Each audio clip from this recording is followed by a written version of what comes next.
The Front Row Back Row podcast is a show where two grad school buddies discuss physical therapy entrepreneurship. I helped guide a company to an 8-figure exit, and I'm now starting my own mobile company. Brian grew his mobile practice to 4 clinics, and he's now doing $1 million in revenue. Join us as we help you grow your own business. Hello and welcome to the Front Row Back Row podcast. My name is Dr. Owen Campbell, and with me as always is Dr. Brian Wolf, and together we are PhysioGrowth. Now, PhysioGrowth is our company that really works to help build and scale practices with physical therapy owners. We have a mastermind group that we do a weekly Q&A where like-minded entrepreneurs can get together and really work on more of like the building your practice, scaling your practice model. And we just got off a call a few days ago, and it's just amazing to see kind of the goals that we're setting for the year and things like that for all of our members. So it's a great thing. I would encourage anybody to check out our website, www.physio-growth.com. But today we are going to be talking about insurance, right? And the big thing that you listen to back and forth is cash pay PT versus insurance pay PT. And if you talk to some people out there, they'll say, well, nobody's a credit card hardware store versus a cash hardware store, right? So it's about how you get paid, but there's a lot more to it when there's a third party payer. And it's when we talk to our mastermind group and we talked about people who want to scale and how they're building, one of the biggest levers that you can pull to achieve real scale, and we talked about this in a previous episode, is taking insurance. Now, if you think about insurance, right, everybody on your street probably has some level of insurance, and almost all of those will cover physical therapy sessions. So it is a small piece of the pie of people who actually want just cash-based services. So if you are looking to have multiple clinics, things like that you want to grow an asset, it is something that, you can't just say, well, I'll never do it, right? Because as we talked about a few episodes ago, it's really hard to scale cash pay. But I have a lot of unique kind of experience with this as the life of a cash pay PT. Yeah, exactly. Before we came to this, as a lot of our listeners will know, I did this. I've opened a cash pay mobile company in the last year, and let me tell you, the holidays are not fun when you don't have 3 years of referral partners just calling you randomly. I had about 4 calls today, and I didn't get like a single one for 3 weeks, so that was fun. But the before all this, I was a regional director in a company. We took it from 6 clinics to 25, and there was an 8-figure sale, right? So the owner made off really well. And then I went to a much bigger company. And then I worked up through their pipeline. And then unfortunately for that, I didn't want to move. I had 2 kids. And they gave me an opportunity to be a regional director for them, but it was in Iowa. And I didn't want to move to Iowa. So then I said, well, I decided I wanted to open my own practice. So, and then I texted Brian about a podcast. So we're here.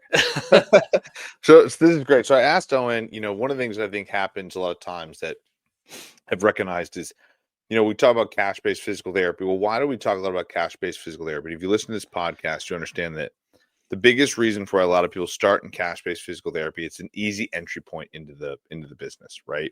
When you think about insurance-based, it becomes trickier. There's a lot more moving parts. There's a lot more, overhead that you need to do that you can't manipulate what you charge. So you got to manipulate the business. There's different pieces to it, right? Yeah. So what I wanted to talk with Owen was about kind of the scaling aspect and some of the myths around insurance and what he saw work really well in his corporate career. Well, let's break that first part down, right? Yeah, because the number one reason I'm a cash pay PT is not because I said, oh my God, I have to have cash, and if not, then I'm never going to do it. The joke was always when I was in insurance base, like, oh, you're going to go, help rich people with their hangnails, right?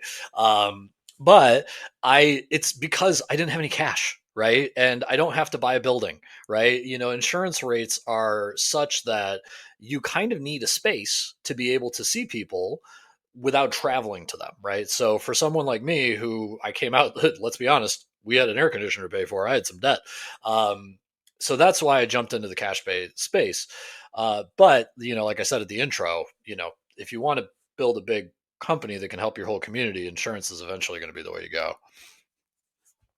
So that kind of brings us to the point of like scaling the business, right? So like Yep. talk us through some of the things that you did when you were working with this company that like you started to really scale the business. Like how Yep. did you grow? How did you continue to grow? Like what were your was it like more that you were getting more patients and referring? Like how are you starting those Yep. new clinics? How are you kicking them off? Because obviously Yeah. as someone as myself who's opening up new practices, that's something I'd love to talk with. It's like what would be your checklist as you would do this? There you go. So, yeah, it eventually, I mean, once you've gotten to the point that you're making a couple mil a year, right? You're not as psychotic about the marketing, right? We had a marketing team, which was really nice. Like we didn't have to go out and do it, but we were encouraged to. So what I did is I would take over a clinic and I would look at the team and I would say, okay, what fits well, what doesn't, right? Any team you come into, when you change over leadership, someone's going to love you, someone's going to hate you, right? So I would always look internally because we would be getting marketing flow because it's insurance, right? So people would just Google search and we were up on SEO and all that stuff. So, we would get out of nowhere referrals, right? Yeah, we had to be nice to doctors' offices. I would introduce myself as the new manager of this location, but it wasn't my primary concern. My primary concern was making sure my people were happy, right? And the owner at the time was very much like, just do your thing, make sure, as long as you make me money, I don't care, right? So the way that I saw it was you build up the team because it's a very personal thing, right? Like people have to love coming into your clinic, so that means your people have to love working there, right? So I did a lot on that, right? And we took a clinic that was in the red for 2 quarters straight, and we grew them from three clinicians to like 8 clinicians, and we were making like way more probably. Like they were thinking about doing a second location. Thankfully, they didn't do it, right? Because that area of town wouldn't support it. But we had that and that stayed that way. And then they asked me to they asked me to transition between leaderships because there was one who wasn't really doing great. So again, you focus on the team and then you can build it within because you're not as focused on marketing, right? So you're really focusing on patient outcomes. You're really focusing on happiness of employees, that type of stuff, because you don't have to, as the PT, like run around and market all the time. And then I opened a new clinic, like a de novo is what they call it. And again, same thing. Focus on really good results for a few key surgeons, right? Because insurance based surgeons are really big. And this company also didn't spend much on community marketing like I know you guys do with Evolution. But really focusing on that. So I got really well known as somebody who could build a team, keep a team together, low turnover, things like that. So then I was asked to be a regional director of that. So then I was over 6 clinics, and then I was coaching directors on how to retain employees, right? And how to make sure that when someone walked into their clinic, it was like, man, this is an awesome place to work, awesome place to receive PT. And that's what I did for 3 years. And we took a region that was making 2.5 million and we made it make 5 million in 3 years.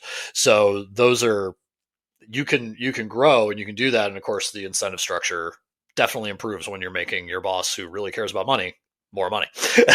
For sure, man, for sure. So take me through. So it's cool hearing that is like you basically by growing your reputation, but also retaining employees, which I'm a big Yeah. believer in, right? Is like making employee centric and doing stuff.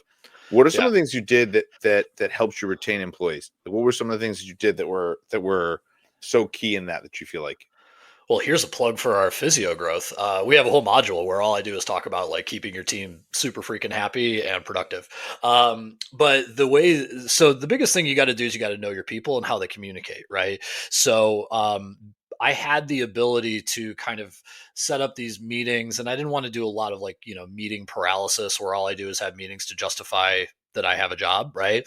I wanted to make sure that I got to know people, what mattered to them. And my biggest thing was always sometimes I need to make a decision when you're not in the room, but that decision will affect you.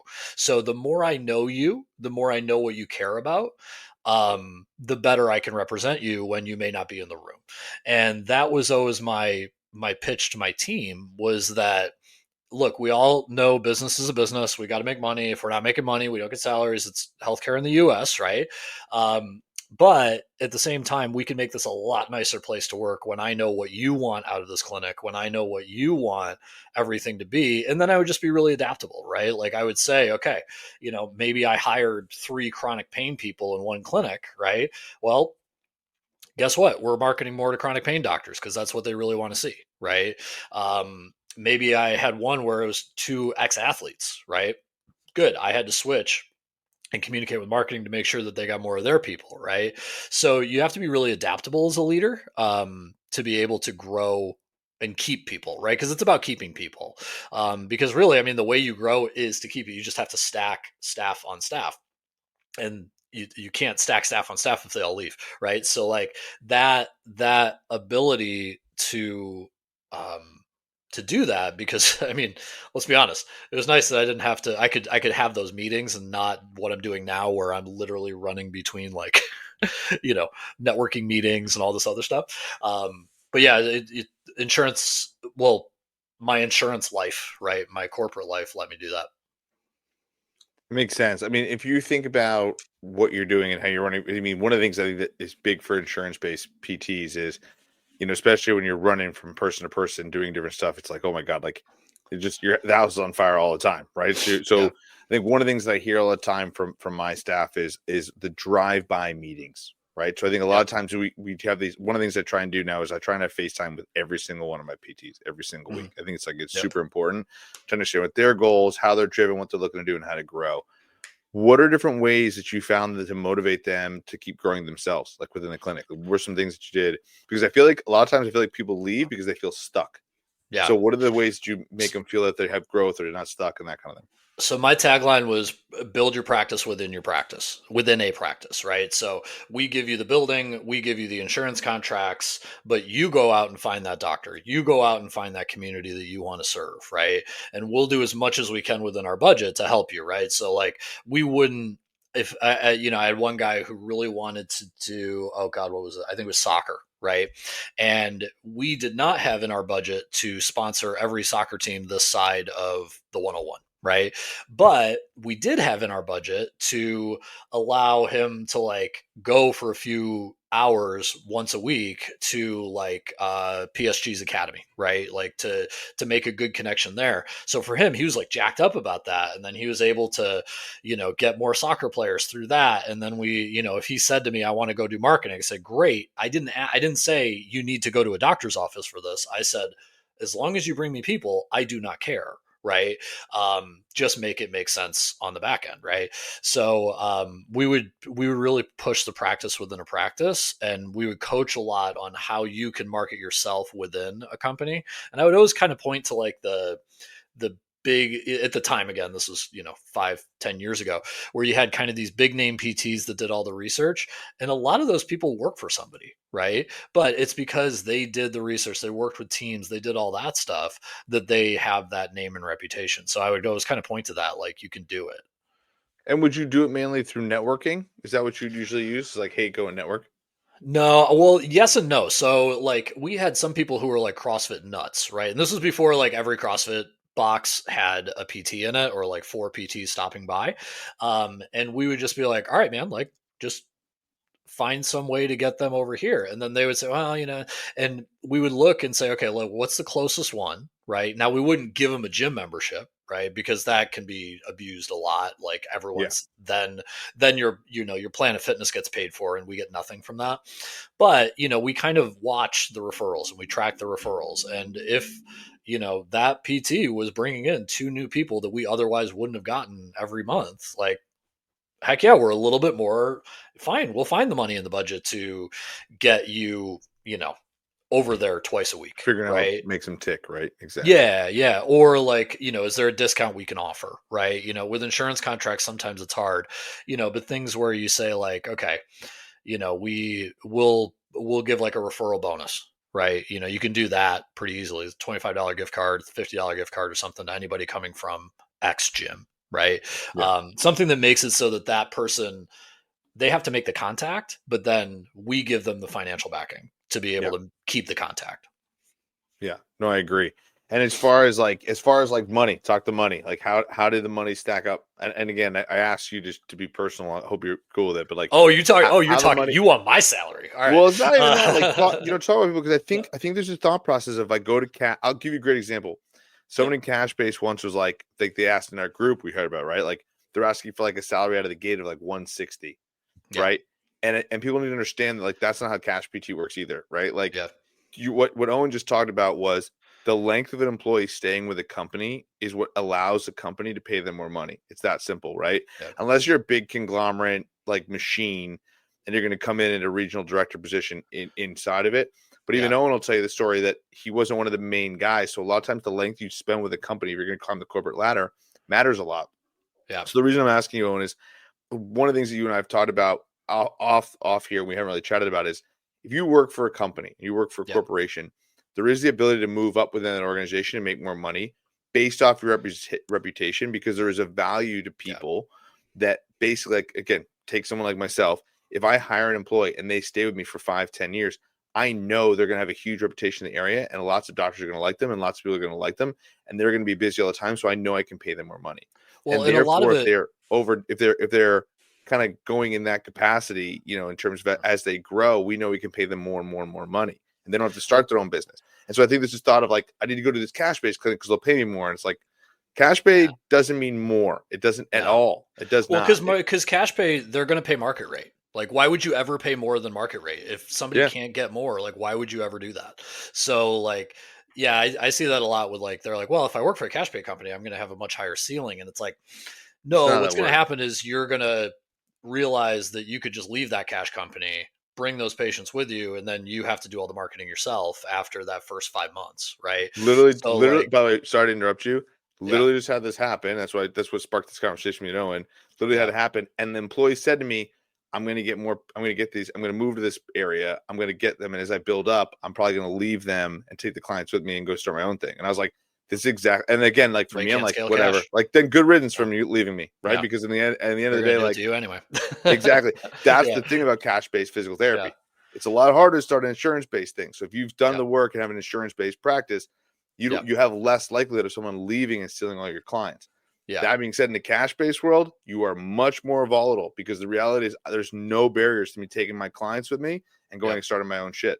And so yeah. that's the reality. So anyway, that's part of why I So, think insurance is also really good. Is that if you have an insurance-based piece, it's a little bit more protective and you're a little more insulated within your company.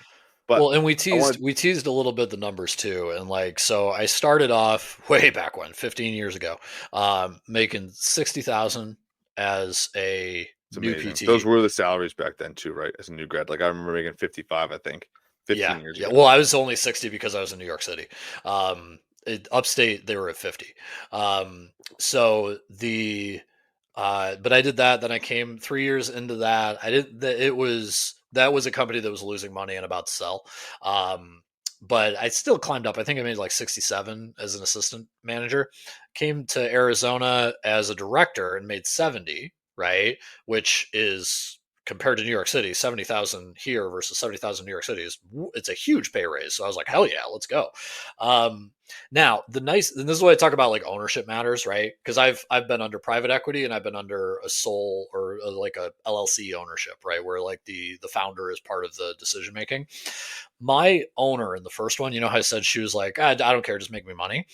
Well, if I did that, she was really good about like profit sharing and she jumped me up real quick to like 95, 96,000 within like a year or two, right? Because she saw I proved that I could build a clinic, right? I proved that I could bring in doctors because I was good and I was keeping them. So like referral numbers came in. So I was showing her this is a good, investment of your money. And then, as we grow, it was, I had some years where everything basically came down to what your percentage and profit sharing was, right?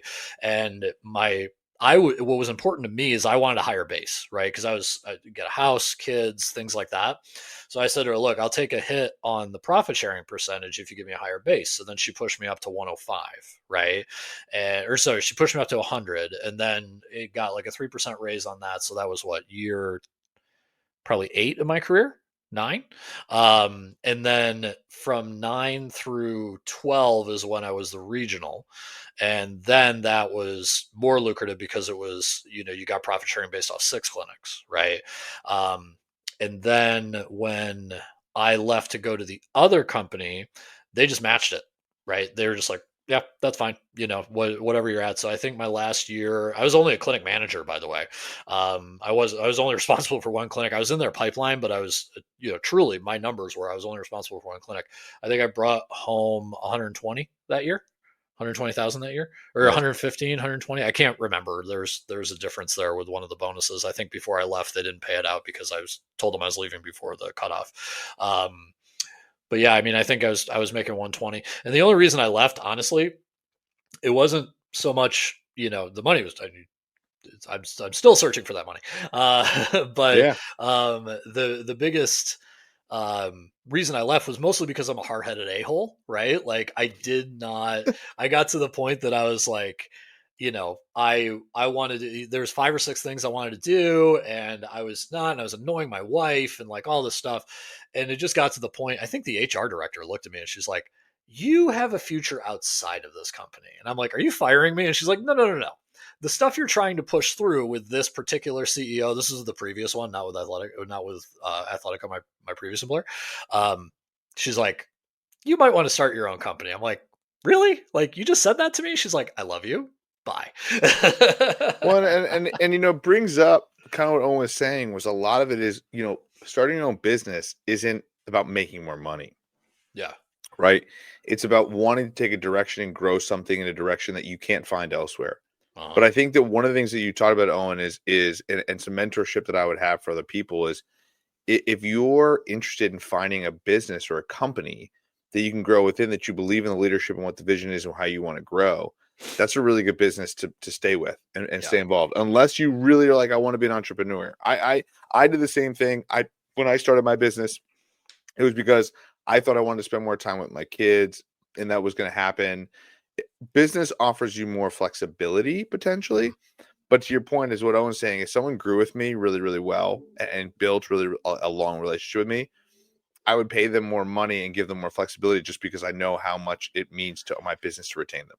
Well, and that's Right. what I And I mean think with that's what the you're kind when of I talking say about. the ownership. I've been in different ones because the kicker to that is when I went to Athletica, which is private equity owned, all the money decisions were made like at the corporate headquarters and probably by the board, right? Yeah. Um, so like they basically told me on my last year, they're like, we're not paying you anything more. Like, don't care how good you are, what you're bringing in, anything like that. Like, you've topped out. So I said, wait a second. So what you're telling me is there's no other way for me to get more money except for me seeing way more patients. And they're like, yep, that's what makes our numbers work. And I was like, okay, well, this has been fun. Like Yeah. there was, it wasn't the straw, it wasn't the finishing blow, but it was definitely not something that kept me. Yeah, no, it makes sense, man. It makes sense. I mean, I think one of the things that me and Owen are talking about that also happens with mentorship that I think we and then to kind of go and talk about physio growth and what we do as mentors is also talk through the process of what's positive or negative within your organization, right? Mhm. Is it starting your own practice, is it building within the practice and those kind of things? Like there's a lot of opportunity to do this too, what Owen was talking about in entrepreneurship. And one of the reasons why Owen left was because he was capped out and stuck. And a lot of PTs feel stuck at times. But I think there's a lot of difficult and transparent conversations that you can have with owners in practice and private practice in particular, where you can build businesses within the business that can be Mhm. really lucrative. And ultimately that's something that we help you with in physio growth and in our school group. So yeah, check out physio-growth.com and learn more. And I hope you like this episode, a little bit of a zig from a zag from what we usually do. So thanks, Owen. I appreciate you being transparent about that, man. I know this is sharing salaries and the stories is it's like getting naked, so I appreciate Owen doing that. That was Well, awesome. there's much nicer houses down the block from me, so if anyone's gonna rob, it's gonna be down there. Nice. Nice. All right, man. All right, man. I'll see you. See you.